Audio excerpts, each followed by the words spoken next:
deben tener para considerar una creencia como justificada. Antes de poder responder a la pregunta ¿qué hay?, debo poder responder a la pregunta ¿qué puedo conocer?, porque esta pregunta es condición de posibilidad de aquello. La filosofía, como se sabe, suele avanzar retrocediendo. Dado que el escéptico considera que no hay ninguna posibilidad de contar con una creencia que se halle justificada o que su justificación sea cognoscible para nosotros, una importante parte de los desarrollos contemporáneos en teoría del conocimiento tienen lugar en contra del escepticismo en sus múltiples variedades. Este problema, como es obvio, hunde sus raíces en el Decidemos, Cárneades, Agripa, Sexto, Cicerón, San Agustín, siendo motivado en la filosofía moderna por figuras como Montaigne, Charbon, Descartes, Gassendi, Bale y Hume. En la filosofía contemporánea, el debate contra el escéptico resurgió a finales del siglo XX. La actitud común después de la Segunda Guerra Mundial era la de considerar el problema escéptico como un curioso resultado de un dudoso juego del lenguaje totalmente inaceptable. Luego del resurgimiento del escepticismo antiguo y moderno, el debate filosófico en su contra se concentra en tres formas de escepticismo: escepticismo antiguo, principalmente pirrónico, escepticismo cartesiano y escepticismo terapéutico o mitigado. Los intentos de solución van desde las críticas al juego del lenguaje propuesto por el escéptico hasta teorías causales del significado. Especialmente significativo en este contexto es la posición contextualista que se origina a partir de la teoría de alternativas relevantes.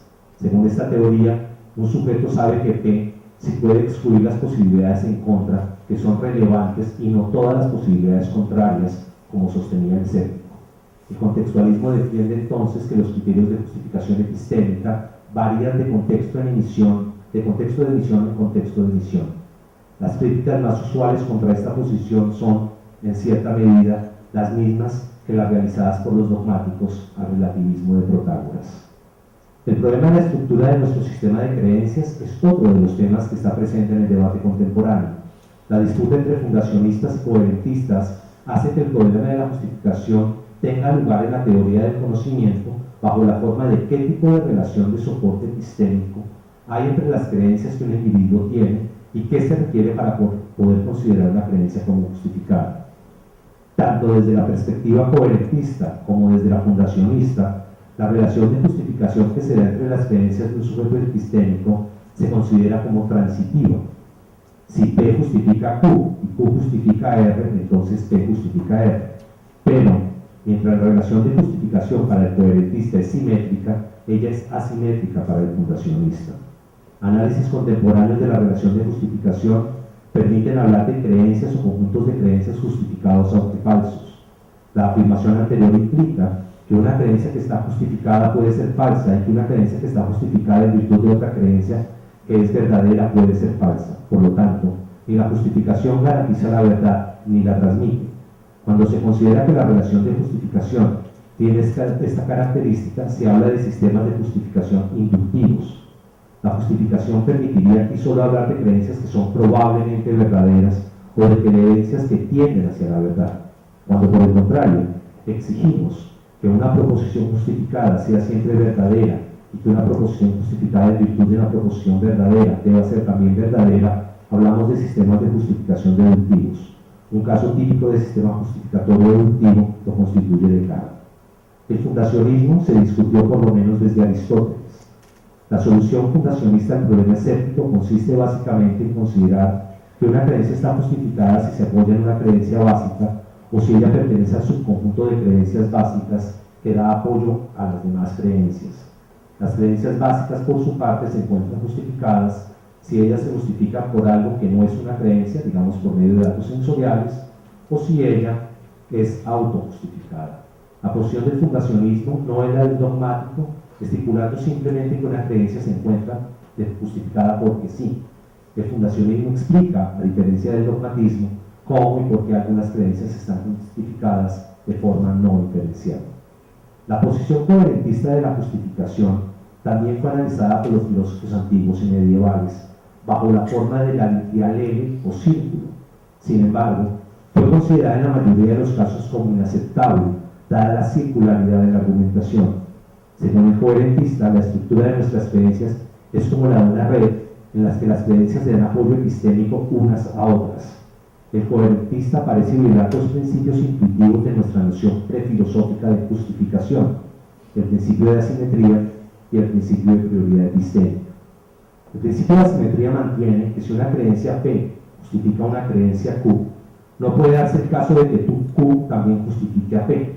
El principio de prioridad epistémica mantendría que la cadena de razones que justifica tiene una única dirección, garantizando así la asimetría entre creencia justificadora y creencia justificada. El coherentismo sostendría que estos dos principios solo son violados en el caso de círculos epistémicos relativamente simples, que constan de un número muy pequeño de creencias. Pero, en el caso de círculos epistémicos más amplios, estos principios se mantendrían. En estos casos, el principio de asimetría y de prioridad epistémica solo se violaría si la relación de justificación es transitiva. Pero, según el coherentista, esto está lejos de ser cierto.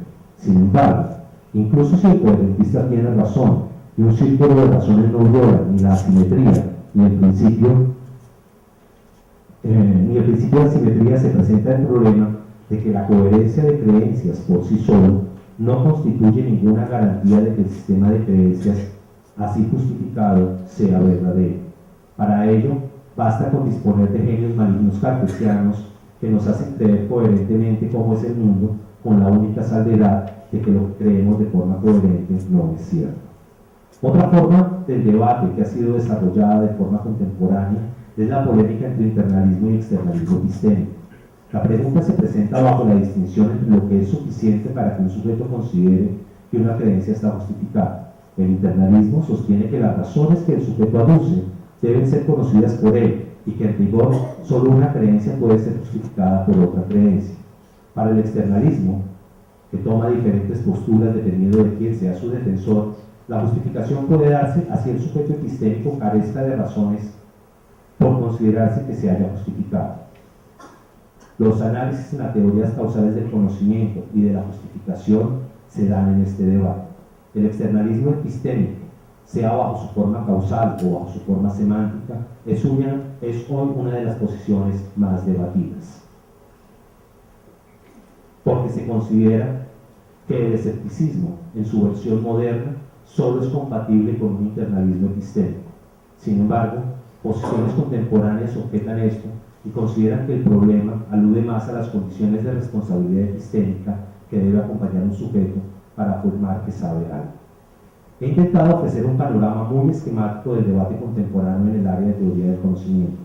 Me he abstenido de los nombres de los autores contemporáneos que defienden una u otra posición, para enfatizar la importancia que tiene en el debate contemporáneo la relectura de la tradición filosófica. Bajo la figura de perspectivas y desafíos contemporáneos en el área de la teoría del conocimiento, bien puede decirse que esto va acompañado de una recuperación de la tradición. Doctor Mauricio, muchas gracias. Tiene la palabra el profesor Julio César Vargas en el tema de fenomenología.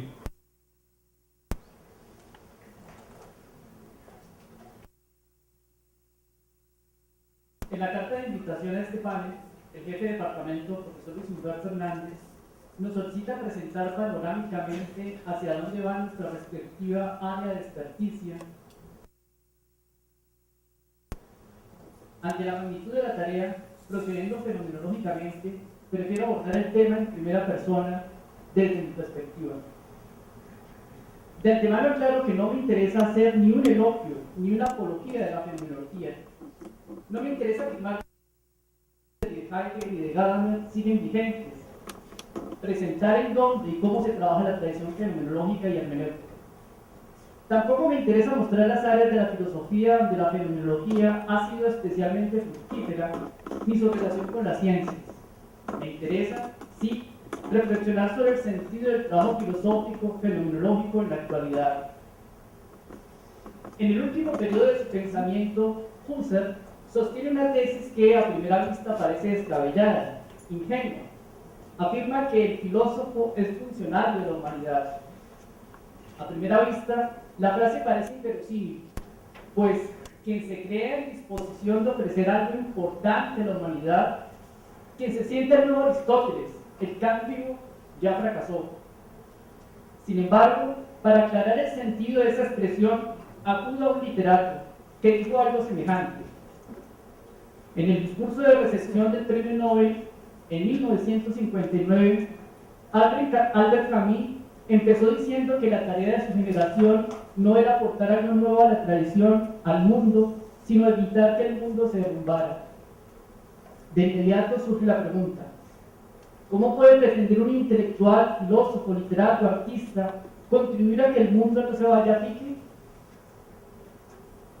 ¿No es esta la tarea propia de los hombres de acción, de los políticos, de los administradores y economistas? ¿Cuál es el poder de los intelectuales, de los filósofos? Pero no solo en las preguntas, también en las respuestas a la crisis de la cultura encontramos afinidad entre las tesis de Husserl y de Camus. Mientras Husserl, después de diagnosticar la crisis de Occidente, propone como terapia la rehabilitación de la doxa, de la opinión, y afirma que lo decisivo es valorar, explicitar la propia perspectiva, reconocer cómo en ella está implícita, en un tejido íntimo, la pluralidad. Camus dice que el problema, el grave problema, es la pérdida de la fe en nosotros mismos como pensadores, como creadores. Según estos dos pensadores, el problema central de la cultura, la raíz de la crisis, no es de carácter económico ni social, sino espiritual. A diferencia de Ulises, los humanistas, los científicos del espíritu, nos dejamos seducir por el canto de las sirenas, nos sometemos a la ilusión de que el pensamiento, la filosofía, ha perdido su capacidad para decirle algo significativo, relevante a nuestra sociedad, a nuestra cultura, a nuestro mundo. Las ideologías vigentes imponen dos ilusiones o prejuicios que atentan contra la creatividad filosófica y que corresponden a dos posiciones extremas con respecto al sentido del quehacer filosófico. La primera posición extrema es el prejuicio de que la filosofía ha perdido su especificidad metódica frente al resplandeciente y eficaz saber de las ciencias, las cuales, si no habían resuelto ya, por lo menos estarían a punto de resolver los enigmas filosóficos. La segunda posición extrema es el prejuicio de que la pertinencia del quehacer filosófico es asunto exclusivo de dos áreas de la filosofía, la ética y la filosofía política. Seducidos por estas ilusiones, muchos filósofos han capitulado ante todas las ciencias, naturales, puras, sociales. Muchos están convencidos de que su quehacer filosófico no puede ni debe ir más allá de la epistemología de una o varias ciencias sobre la base de la formación y dominio de las respectivas disciplinas. ¡Ay! ¿Cuánto daño me hizo a mí, joven estudiante de filosofía, a principios de los años 90, la carta de Mario Bunge a una epistemóloga? Allí le recomienda a ella y a todos los principiantes que no estudien lenguas clásicas, que para eso contamos con buenas traducciones, que lo importante es aprender una ciencia y especialmente alcanzar la frontera de una ciencia dura, aprender lógica, por supuesto. Pero, óigase bien, no estoy diciendo que no haya que aprender lógica ni una o varias ciencias, no. Digo, sí, que el problema está en demeritar el rigor de otras formas del pensamiento distintas a los métodos científicos, en supeditar el pensamiento, la verdad, a los métodos y cánones de las ciencias. Y si aprendemos lógica y ciencias duras, tanto mejor. Ojalá tuviéramos la visión, la capacidad del señor Leibniz. En el otro extremo, otros afirman que la única posibilidad para que la filosofía pueda aportar algo a este mundo está en la ética o en la filosofía política. Pero eso sí, siempre a la saga de las ciencias sociales y humanas, por supuesto. Desde este extremo, bajo la premisa de que los intelectuales no podemos estar a espaldas de la realidad, se desvirtúan las reflexiones que se ocupan de los problemas y conceptos fundamentales de la filosofía. Esta posición parte del supuesto de que las reflexiones sociales y políticas de los académicos sí tienen un impacto en nuestro entorno social y político, y que, Si alguien investiga, por ejemplo, las condiciones a priori de la razón para poder conocer los objetos puros, si alguien se dedica a escrutar las condiciones de la autoconciencia, el tema del inconsciente, estaría dedicado a problemas escolásticos, banales. El sentido de la tesis del filósofo funcionario de la humanidad radica primordialmente en la restauración de la fe en el pensamiento, en la creatividad.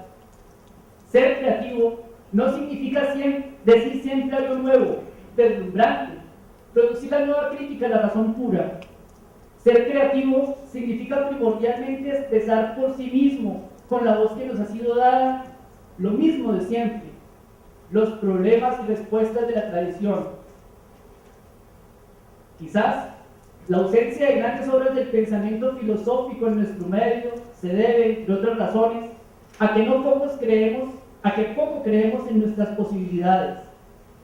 Nos engaña el sofisma de que la buena filosofía se produce, se aprende y se estudia en extranjero y en lenguas extranjeras.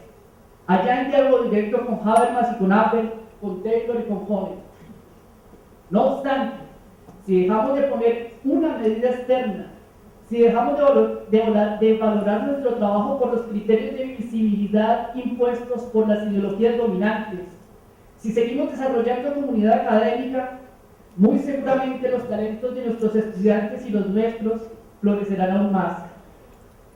La creatividad se realiza siempre en y desde las condiciones propias, en la expresión del propio daimon, el otro yo, la voz que nos acompaña siempre y que a la vez no es nuestra.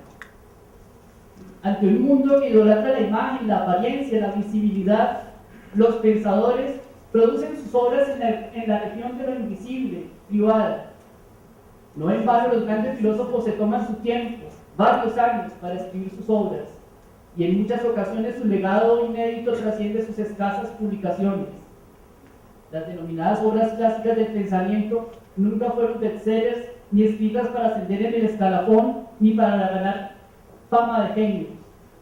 El pensamiento acontece, florece oculto en la intimidad y en el recogimiento. Sin embargo, cuando se hace público, se considera intempestivo. Por ejemplo, en su momento, tras la publicación de José y sus hermanos, muchos se preguntaron qué hacía Thomas Mann escribiendo sobre los antiguos egipcios cuando Europa se desangraba en la guerra. Pero en realidad estaba pensando en la tragedia de la época. En nuestro caso, alguien podría preguntar por qué Husserl dedica tantas investigaciones al problema del tiempo, de la génesis pasiva, de la teleología y teología, cuando vivía en carne propia la censura nazi. ¿Por qué no dedicó su tiempo más bien a diseñar una filosofía política sólida? Cierto, la razón práctica tiene un primado respecto a la teórica. Sin embargo, ya Hegel advertía que el pensamiento concreto no es punto de partida, sino una meta. El búho de Minerva sale al caer el crepúsculo. Los problemas decisivos que atañen a la propia existencia en nuestro mundo tienen una raíz filosófica, metafísica. Si bien es cierto que Kant criticó la metafísica dogmática y Heidegger habló del fin de la metafísica, esto no quiere decir que esta disciplina haya muerto. El espíritu, el misterio de la corporidad, el infinito, la vida, el nacimiento, la muerte, la identidad del yo, la libertad, Dios, temas metafísicos que nunca pierden vigencia y sobre ellos no se ha pronunciado la última palabra. Y cada generación de pensadores, de filósofos, está en capacidad de abordar estos temas, de renovar la comprensión de estos asuntos y acontecimientos. La fenomenología aborda estos temas como disciplina de la experiencia, de los modos del aparecer, de las instituciones simbólicas que determinan el aparecer.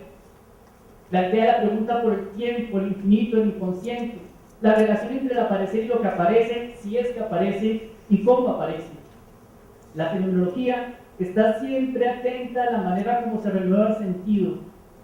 La expresión funcionarios de la humanidad se extiende a todo aquel que está en disposición de reflexionar, de examinar su experiencia de vida, que cree en su pensamiento y está a la altura de sus condiciones personales y sociales.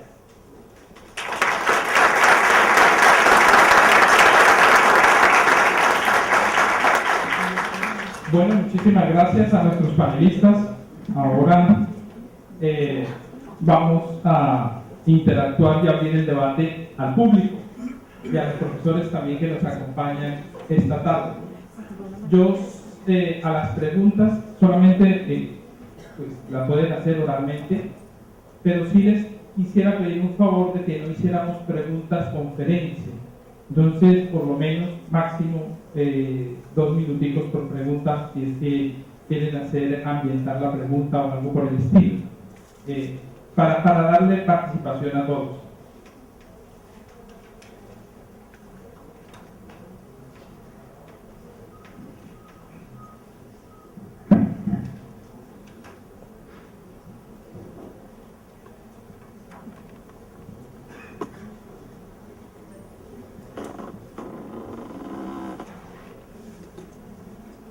O si entre los panelistas por ahora, mientras vamos rompiendo el hielo, quieren hacer una pregunta o alguna intervención. ¿Delfín, quieres tomar la palabra?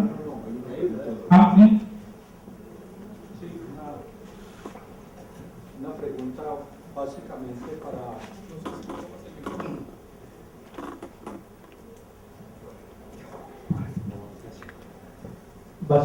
para el maestro Lisímaco Parra. Y en su intervención sobre el pensamiento colombiano hace alusión a un momento claroscuro de nuestra historia y cita a 3 intelectuales para referirse a ese momento: Alberto Miramón, Germán Arciniegas y Abelardo Forero Benavides.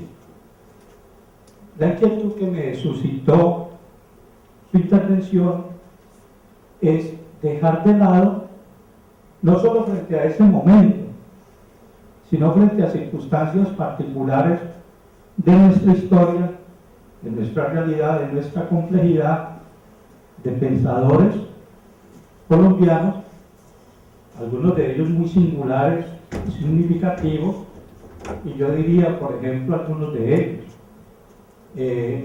Jorge Salamea, Fernando González, quien actualmente está celebrando sus 50 años de desaparición, Nicolás Gómez Dávila, Hernando Valencia Goethe, Rafael Gutiérrez Girardot, para citar algunos de ellos.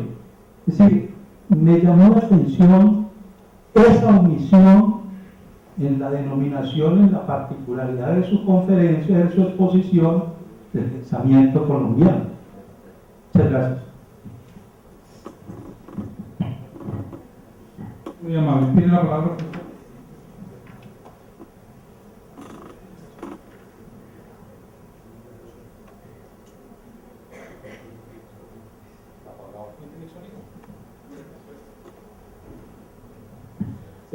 Muchas gracias por su intervención. No, mire, yo lo que los nombres que cité, los cité a título de ejemplo, pero en un contexto preciso. Estaba hablando de un cierto tipo de intelectual frente nacionalista.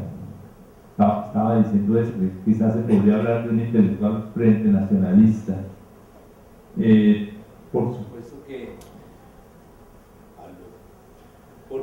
supuesto que los nombres que usted cita son sumamente importantes, y yo no sé si son frente nacionalistas, quizás no, y quizás eso es una cosa importante, pero es que no estaba hablando de ellos.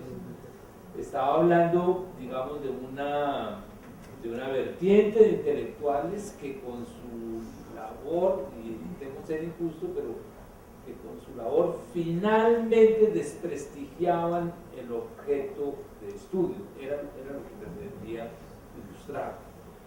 Por supuesto que Gutiérrez Girardot o Valencia Goethe, yo no estoy tan seguro de Fernando González, pero le pongo Gutiérrez Girardot y Valencia Goethe, por supuesto que no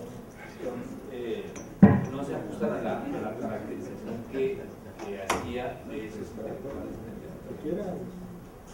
por el contrario, y ahí es donde tiene usted razón, quizás habría que poner un apartado en la exposición hablando de personas que realmente son importantes. Gómez Dávila también, pese a todo lo reaccionario, o precisamente por todo lo reaccionario que es, sería también un personaje de interés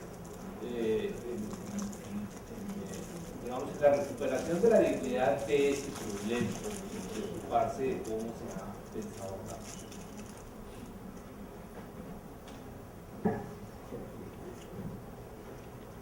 Bien, muchas gracias. Tenemos una pregunta para todos. ¿No se piensa hoy en Colombia en la filosofía derridiana?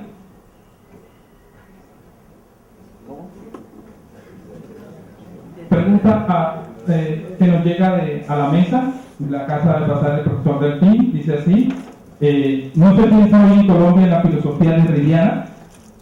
Me imagino que lo que está tratando de decir la persona que nos trae la pregunta es si Derrida tendría algo que decir en la filosofía en Colombia.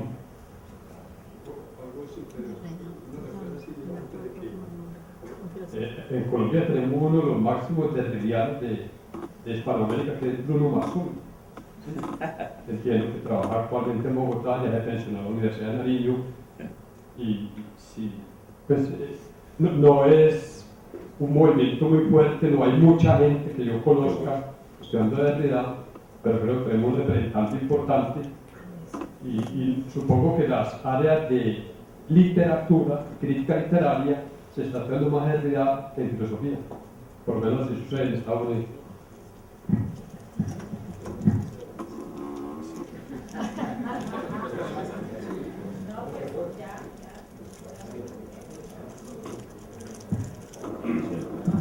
Parece que todos quedaron en conclusión que era la respuesta de la mesa.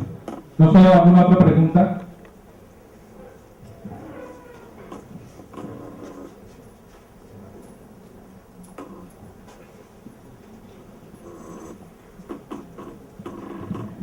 Buenas tardes. Bueno, la inquietud que tengo está muy relacionada con el problema de la filosofía política. Vista en perspectiva de los acontecimientos que se están dando en los últimos 10 años, especialmente en Colombia, en Venezuela, quizás en Ecuador y por supuesto en Nicaragua. Ante estos eventos de líderes como por ejemplo Chávez, Maduro, Uribe, yo a veces pienso que la filosofía política contemporánea ha quedado rezagada o demasiado adelantada, por lo menos la filosofía política clásica, de estos problemas como tan parroquiales que nosotros mantenemos y que pensábamos que de pronto ya se habían superado. Entonces, ante esa situación de posibilidades de dictaduras que de pronto no siguen la línea del debate de la filosofía clásica, al menos en estos momentos, ¿qué perspectivas puede haber para al menos proyectar una mejor visión de lo que puede estar pasando? Vamos a ver qué por acá. Sí, buenas tardes.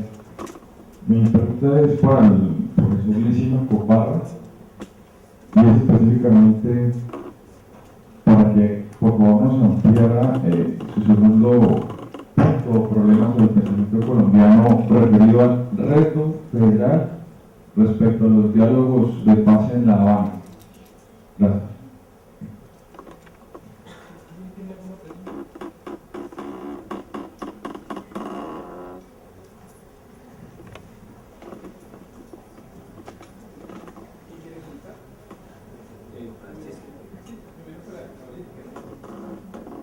Bueno, lo que está pasando en América Latina con las transformaciones que se han dado a nivel institucional, en Argentina, en Venezuela, en Ecuador, en Bolivia, Eso tiene que ver con un problema de fondo que hay en nuestros países, que es el problema de las grandes injusticias y desigualdades y de los profundos déficits democráticos que existen. La alternativa política que se ha construido en esas nuevas democracias, para no llamarlas populismos, sino nuevas democracias, algunas de ellas lo están haciendo muy mal y están llevando a problemas políticos muy complicados como los que se están dando en este momento en Venezuela y en la Argentina. Es decir, esa respuesta política a esa situación estructural de desigualdad, de pobreza y de crisis de la democracia, la respuesta ha ido por un mal camino en el sentido en que se han conformado unas especies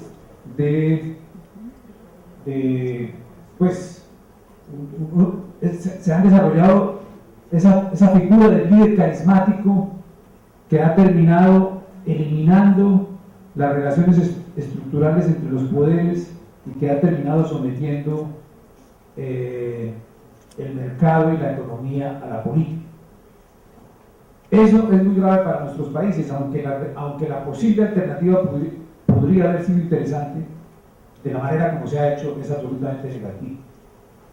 Entonces, en ese sentido, la filosofía política sí tiene que enfrentar ese problema críticamente para mostrar una alternativa distinta a esa que se está construyendo, que va muy mal en este momento. Por lo menos en Venezuela va hacia un enfrentamiento muy grande entre dos grandes grupos que se están formando y que puede terminar, pues no sabemos todavía en qué, pero en algo absolutamente muy negativo.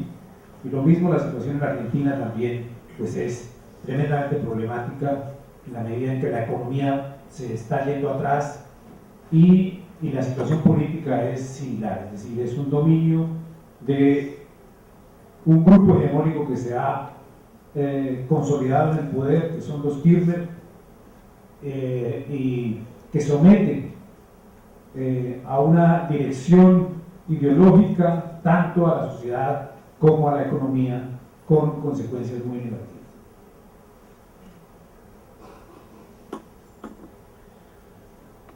Sobre la pregunta del federalismo, bueno, de entrada tengo que reconocer que es muy difícil tener información completa o adecuada, a no ser que tenga uno un restaurante fantástico donde tenga una red de intercepción, como se da el caso, parece ser, y quizás ellos tienen ahí, los dueños del restaurante tienen buena información.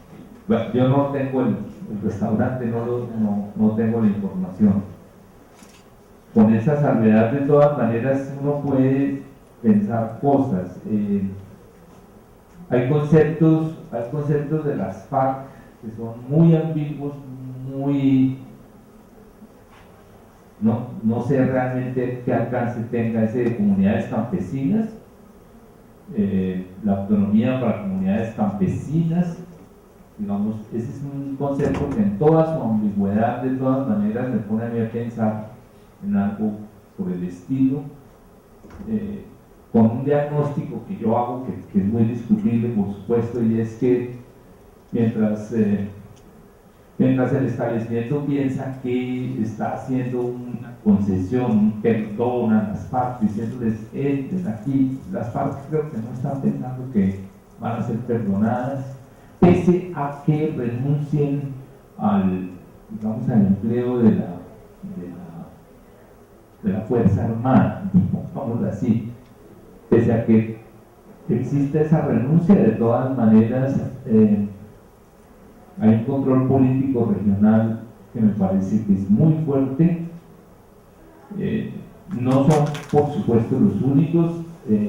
Quizás el paramilitarismo también tiene sus regiones controladas y esas quizás con elementos militares más fuertes, pero tampoco solamente. Entonces lo que uno ve es, bueno, y por otro lado, por supuesto, el temor de las fuerzas militares y de ciertos sectores que están diciendo, obligando al presidente de la República que salga a decir que el modelo de Estado no se va a cambiar, que el modelo económico no se va a cambiar, que las Fuerzas Armadas no se van a reestructurar. Pero digamos, ese temor de que el modelo de Estado no se va a cambiar, en fin, que se está negociando, digo, no sé, pero creo que no se está negociando, digamos, el retorno del hijo pródigo, ¿no? Ven, te perdono, vuelve otra vez al seno del hogar, hijo. No creo eso. Entonces, digo, a largo o al mediano plazo, bien podría ser que estuviéramos pensando en un tipo no centralista de dominación, y yo lo llamo federalista, en el mejor de los casos, y suponiendo que hubiésemos aprendido del siglo XIX. Lo que en el siglo XIX nosotros entendimos por federalismo, mejor debería llamarse confederalismo. Todos hablaban de federalismo, pero era más bien un modelo confederal. Un modelo federal, un modelo federalista podría tener resultados interesantes, por ejemplo, cierta autonomía para las regiones dominadas por la guerrilla, pero garantizando un estatuto de oposición en ellas. Normalmente nosotros pensamos que el estatuto de oposición tendría que ser para la guerrilla, pero quizás habría que estar pensando en un estatuto de oposición muy fuerte y muy protegido dentro de zonas con un control por parte de ellas. En fin, me imagino que hay ahí procesos complejos de negociación que distan de ser la simple acogida al hijo pródigo, y en ese sentido digo, tendríamos quizás que estar repensando conceptos de la filosofía política tan importantes como ese de federalismo.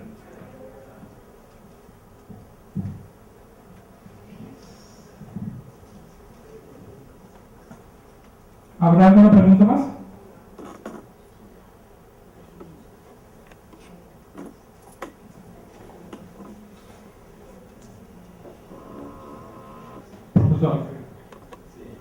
Solo quería preguntar una cosa. ¿Cómo existe una teología de la liberación que está fundada en situaciones concretas, históricas? Se tiene que pensar que en la Colombia, con sus problemas, cada país que tenga problemas específicos tenga que elaborar una filosofía específica y no pensar en la filosofía general. La filosofía como producto histórico que tiene que analizar una situación concreta es una filosofía diferente, no solo porque se ocupa de cosas diferentes, pero debe tener un pensamiento diferente en una situación social concreta como es la Colombia específica. ¿Tiene una pregunta? Sí.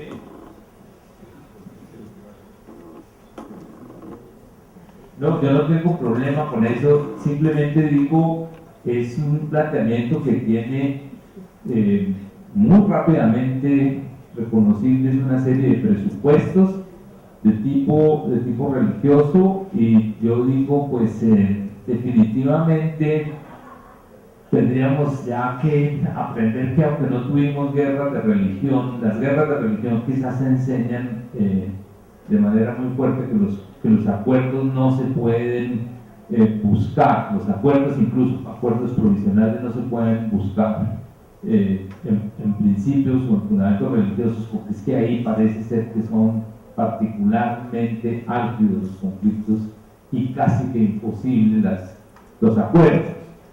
Entonces yo digo, una persona que no tenga hoy en día en Colombia la concepción, digamos, los presupuestos de una confesión religiosa católica, difícilmente va a poder aceptar que el discurso de la filosofía de la liberación es un discurso representativo difícilmente va a poder aceptar los conceptos de justicia que se están empleando allí, porque yo pienso que todos esos conceptos de justicia tienen unos referentes teológicos y yo creo que una reflexión crítica tendría que sacarlos a la luz. Y digo, no necesariamente para condenarlos y decir ahora, eso es un asunto de curas, etc. No, pero simplemente para mostrar que tienen alcances limitados en la medida en que estén fundados sobre esos supuestos y que en consecuencia tendríamos que estar obligados a elaborar discursos distintos sobre la justicia y sobre los consensos sociales que no tengan esos fundamentos, porque pues, esos fundamentos no son universalmente obligados.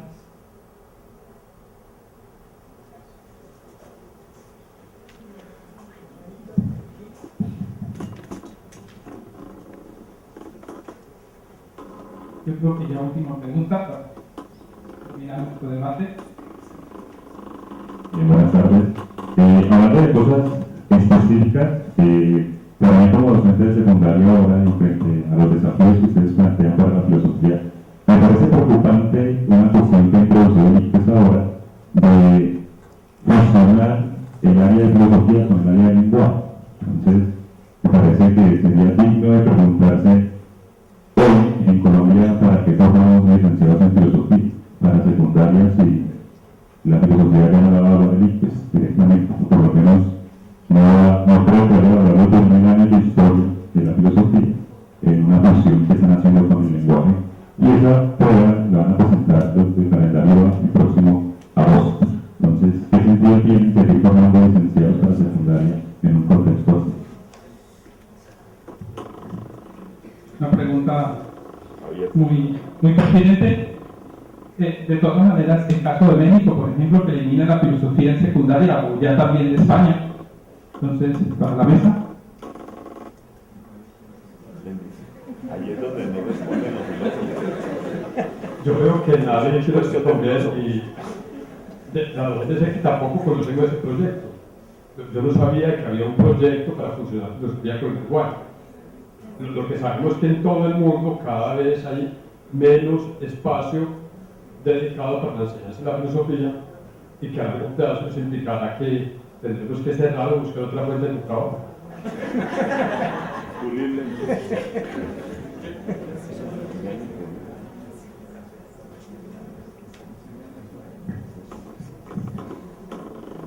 ¿Y más? ¿Una pregunta? Vente, acerca, por favor, para terminar.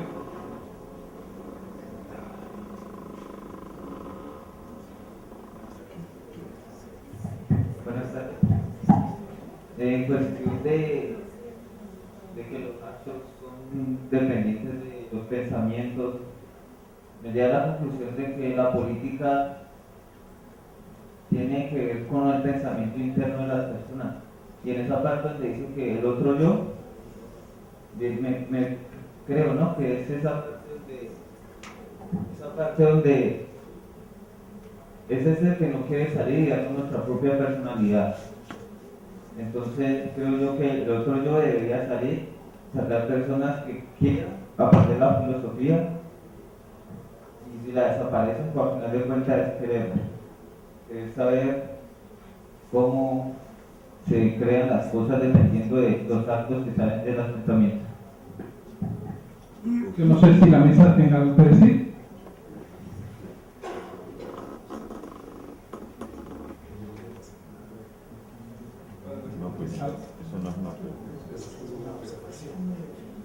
Entonces dejamos como una observación esa intervención. Profesor Don Ignacio, por favor, nos concluye.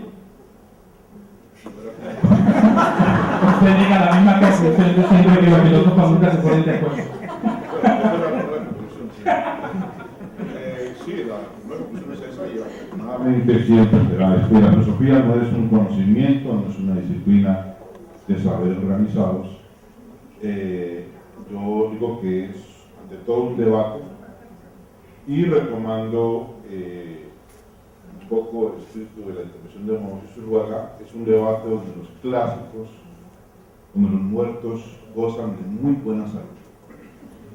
Uno no puede filosofar sino en relación con los clásicos. Creo que, y estos debates, digamos, yo diría, la lectura de los clásicos nos muestra siempre que nuestros problemas de ahora ni son exclusivamente nuestros, ni son exclusivamente de ahora. Pero bueno, antes que todo, tengo una preocupación con, no se ha informado el comienzo del acto, que este es apenas el segundo acto de la programación, por mucho que esté en la invitación, hay que informar que ahora sigue un homenaje a los profesores del departamento y sigue el lanzamiento de unos libros. Son dos eventos que siguen a continuación. Bueno, en relación con el panel, primero que todo agradecerle al profesor Martín Urquijo por su moderación, a los profesores Francisco Cortés, Sisimaco Parra, Pedro Posada, Mauricio Zuluaga y Julio Vargas por la aceptación a participar en el panel. Es un evento de los que ya hemos hecho varios en el pasado y que yo creo que ahora tenemos que intensificar, quizás con otro formato y de pronto no tan abiertos, para que pueda haber una discusión mucho más sistemática y rigurosa en esta fase nueva en que este departamento, que se demoró, que digamos que es una historia de 50 años, en los cuales se demoró 25 para abrir una maestría y ahora toma otros 25 para por fin abrir su doctorado, pues tenemos que intensificar muchas formas de actividad académica y una de ellas es este diálogo con los profesores del campo nacional e internacional. Ya sabemos, lo tenemos claramente referenciado, que nuestro departamento de filosofía es el departamento más activo de la Facultad de Humanidades y uno de los departamentos más activos en Colombia en la intensidad, la frecuencia, la interacción con pares nacionales e internacionales. Ahora, en relación con el doctorado, esto hay que implementarlo más y el panel de hoy es un comienzo en esa dirección. No voy a hacer un resumen ni una reseña de las 5 intervenciones. Lamentamos que haya quedado desprotegido el campo de filosofía de la ciencia. El profesor Carlos Emilio García finalmente no pudo llegar, pero lo que tuvimos en la mesa es un amplio panorama de los diferentes campos, o la mayoría de los campos en los cuales la filosofía pues hace presencia, reflexiona y todo. No se tocaron todas las ramas, todos los campos, todos los frentes, todos los debates, y tampoco era la intención hacerlo. Gracias pues a los profesores por sus aportes, desde cada uno de su propia perspectiva y campo de experticia. Creo que eso era lo que buscábamos cuando ideamos este panel. Yo sé, y se lo dije apenas a los profesores de Simaco y Cortés, a ustedes parecerá extraño que los traigamos de otra ciudad, un día entero, 2 días, todo lo que eso implica en sacrificio para ellos y también para nosotros como inversión, para que solamente hablen 10 minutos. Pero el plato fuerte es la interacción entre colegas. Esto no es muy frecuente, tan reducido tiempo de intervención, pero sí existe, y yo he tenido experiencia de eso, y a veces suele ser muy fructífera, y creo que hoy no es la excepción. Simplemente, y con esto creo que cierro, me llama la atención el hecho de que pese a que se abre un abanico bastante amplio de campos de filosofía, las preguntas casi siempre recaen en el campo colombiano, en la situación colombiana y en las preguntas ético-políticas. Esto es bueno o es malo, no lo sé, pero quisiera llamar la atención. Siempre se pregunta, aquí hay algo interesante en la ciudad de Cali, es decir, yo quisiera destacar esto, contra ciertos pareceres, aquí hay una significativa acogida y un interés muy quizá curioso por la filosofía. Alguien mencionaba ahora la actividad de debate, son 15 años ininterrumpidos, donde la ciudad acude. Cuando el departamento sale a la ciudad y se hace siempre fuera del campus, a tocar temas de filosofía, a veces incluso muy especializados, de pronto no siempre abiertos al alcance del público. La ciudadanía, la sociedad caleña es muy receptiva, y es significativo que aquí tengamos un plan de filosofía con 450 estudiantes en pregrado, y es significativo que tengamos una maestría con más de 100 estudiantes y que sigan golpeando la puerta del departamento. Hay una especie de interacción muy interesante, y es significativo que otros campos de saber y otros campos de acción social permanentemente le permitan al departamento de filosofía preguntas del campo político, preguntas sobre qué hacer, preguntas a veces suponiendo que nosotros sabemos las respuestas, lo cual obviamente no es el caso, pero que en todo caso nos aguijonean en digamos, se supone que los filósofos saben algo, se supone, y que deberían decirle a la gente algo sobre eso que saben. Y creo que aquí se repite hoy ese tipo de percepción. Yo percibo que los temas en política y en pensamiento colombiano son muy recurrentes. Yo no sé si con lo que acabo de decir he cumplido con mi tarea, pero es todo lo que puedo dar. Bueno, muchas gracias.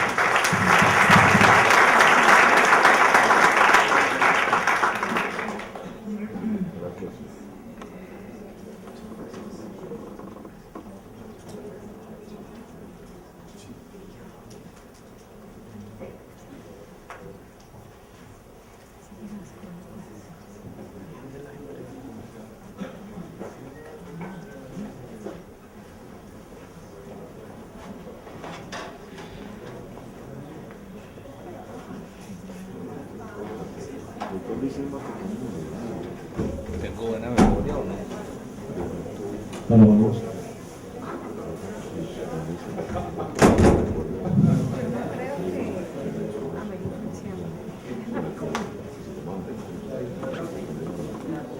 Continuamos con el acto de conmemoración de los 50 años del Departamento de Filosofía, y ahora nos invitamos a la presentación de los libros El presente de nuestra memoria y la praxis filosófica, volumen 1 y 2.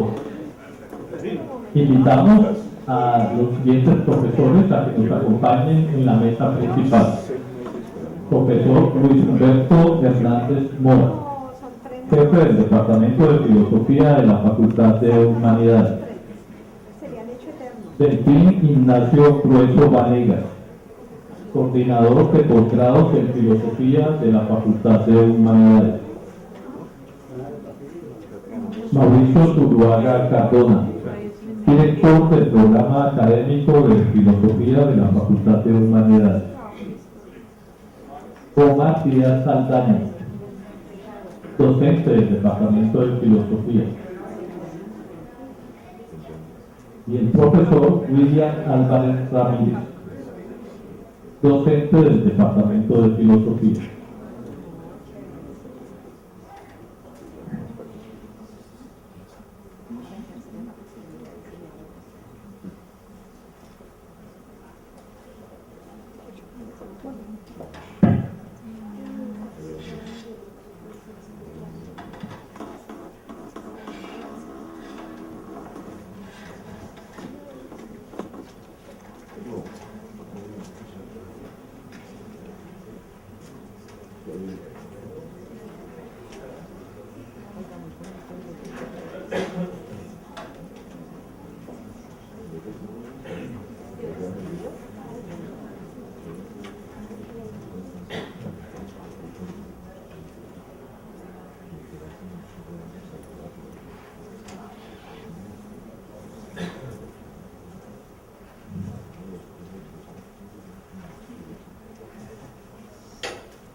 Con los miembros de la mesa principal damos inicio al acto de presentación de las publicaciones del Departamento de Filosofía en conmemoración de los 50 años.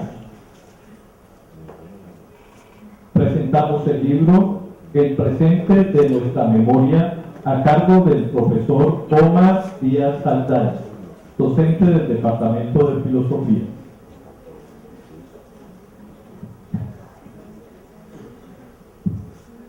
Muy buenas noches.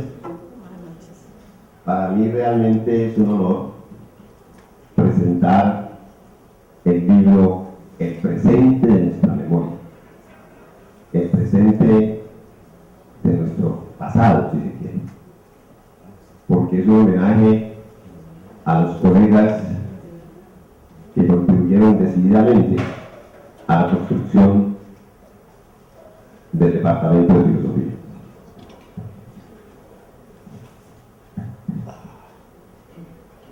Estudiantes, profesores, amigos y amigas. Cuando hace más de un año el claustro de profesores del Departamento de Filosofía se propuso la tarea de planear las actividades conmemorativas a los 50 años del departamento, creímos necesario, además de la diversidad de actividades académicas relativas al diálogo temático de las diferentes concepciones del quehacer filosófico que nutren nuestra unidad académica, mirar hacia atrás, al pasado, el recuerdo que se fija en la memoria. Esa idea se expresa en la publicación que hoy presentamos a la comunidad académica y a la ciudadanía en general. Se trata del libro El presente de nuestra memoria. El presente de nuestra memoria se propone a través de la palabra escrita fijar el tiempo ido, pues lo oral es liviano, arado y se degrada en el transcurrir del tiempo. En cambio, la letra funda y fija la memoria, supera el límite temporal de nuestra naturaleza y permite evocar el pasado. Se afirma la historia del departamento. El presente, el 2013, no puede comprenderse sin el fluir de los acontecimientos pasados que se sucedieron desde 1963. Se establece un puente entre el pasado y el presente. Se hace visible el pasado para entender el presente.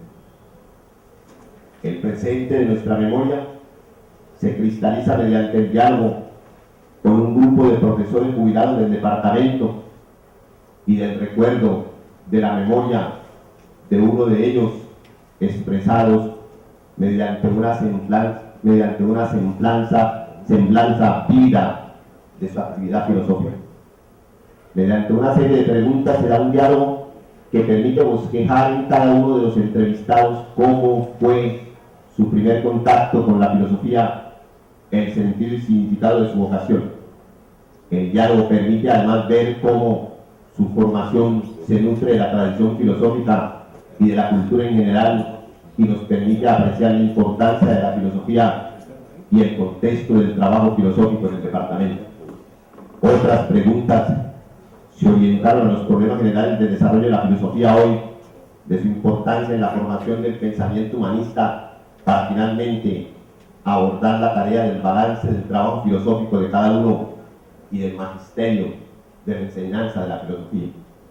El libro también constituye un homenaje a la generación de profesores que contribuyó a construir y consolidar el departamento de filosofía a lo largo de estos 50 años. Sus vivencias personales, sus creencias y el entendimiento particular permiten al lector formarse una idea de la diversidad de miradas y lecturas filosóficas que hicieron posible la existencia de un departamento anclado unívocamente en una u otra manera de hacer filosofía. Por diversas circunstancias, no están todos los profesores que hubiésemos querido que estuviesen. Sin embargo, el libro recoge un grupo representativo de todos aquellos que hicieron parte del Departamento de Filosofía en sus 50 años. Queremos agradecerles a todos ellos y a sus familiares por la colaboración que prestaron para la realización de este proyecto. Para William Betancourt, Augusto Díaz en su memoria, Adolfo León Gómez, Juan Manuel Jaramillo, Jean Paul Margot, Ángelo Papachini, Alfonso Rodríguez, Rodrigo Romero, Jorge Enrique Villegas, Leo Fernández y Daniel Guzmán. Para todos ellos, un caluroso aplauso.